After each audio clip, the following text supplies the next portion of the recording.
Well, howdy there, Internet people. It's Belle again. So today, we're going to talk about why we have to talk about Republicans. There's been a number of questions about why we have to talk about the GOP so much. And I know that it isn't what a lot of people want to hear about. But there's a number of reasons why, for at least the next 2 years, you're going to hear about them. First, they have control of the House, the Senate, the White House, and the Supreme Court. They're going to be the party making the moves. They control the legislative agenda. They control foreign policy. They have control. So, of course, they're the party making the headlines. When a Democrat does something, like Bernie making a move about credit card interest rate caps, we cover it. But those are going to be far and few between. Second, the purpose of this channel is to be better informed, so you can make better informed decisions related to your family, finances, safety, and your own civic engagement. Tuning out because the other team has the ball doesn't help in that regard. They're going to be making moves that impact your life, regardless of whether or not you want to hear about it.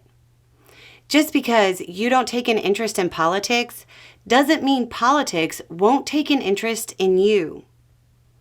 Third, it won't be long before we start to reach the find out stage of things.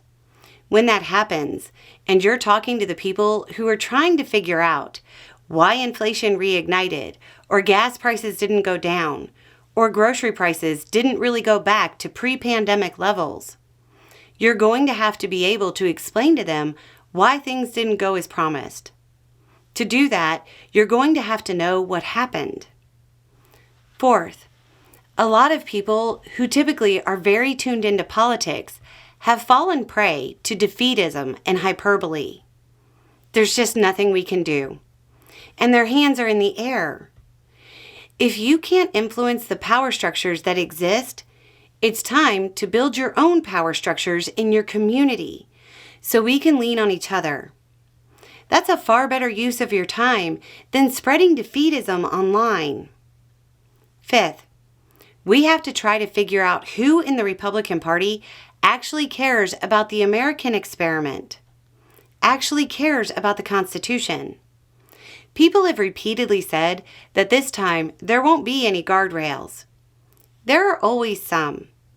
And even without guardrails, there are still those little ridges that make noise and wake people up.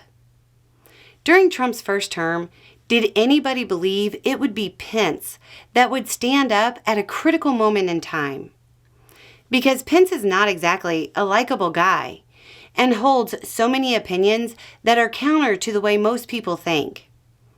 I don't think we as a country have actually really thought about the dominoes that could have fallen had he decided to make a different choice that day. There have already been a couple of people within the Republican Party that have made interesting moves that suggest maybe history has its eyes on them for this term, that they may be the one that stands up at a critical moment.